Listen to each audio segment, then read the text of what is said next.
Oh, something different. Hebrews chapter 12, verses 15 to 17.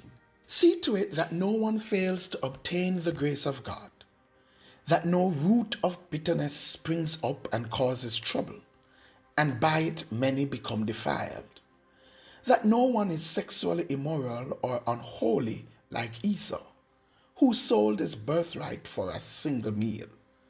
For you know that afterward, when he desired to inherit the blessing, he was rejected, for he found no chance to repent, though he sought it with tears. See that none of you fail to obtain the grace of God, the favor of God, by being sexually immoral or unholy like Esau. How? One version says profane, which means no reverence for sacred things. Why was it that Esau was considered to be profane and unholy and found himself in a place where he could not obtain the grace of God?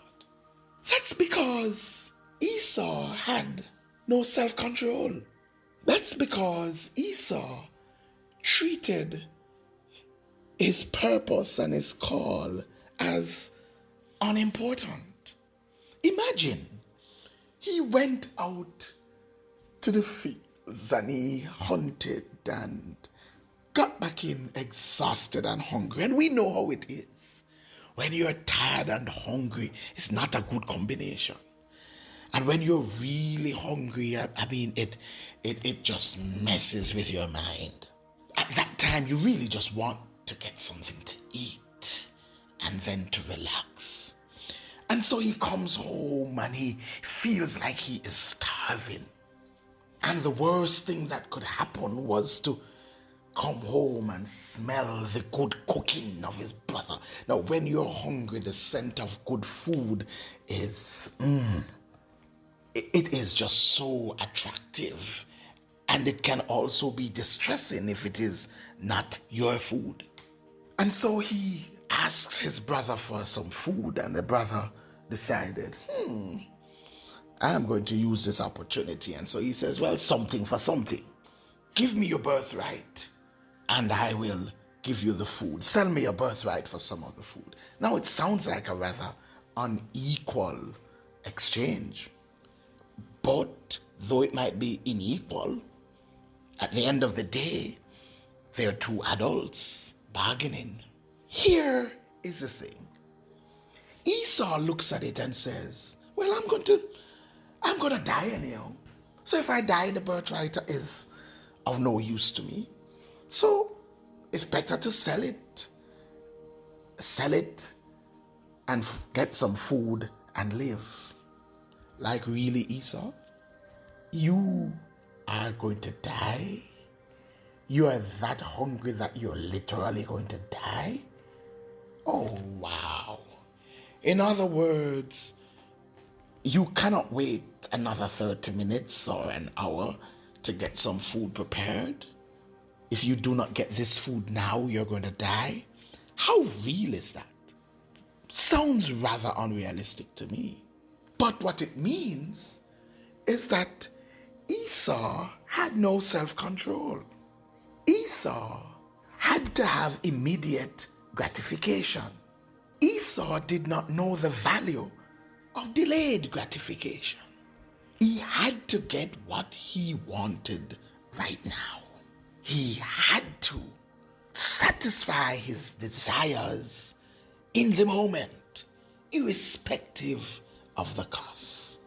And the question we must ask ourselves, are we running the risk of falling into the same trap like Esau?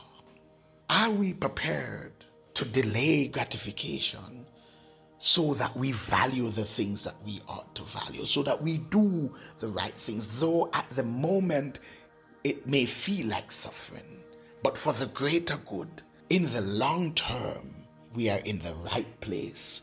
we have the right things, we have the right blessings? Or are we reckless and have a casual attitude towards our faith, towards our morality, towards our ministry? Is it that our lives are dictated by our feelings, or are they dictated by our convictions?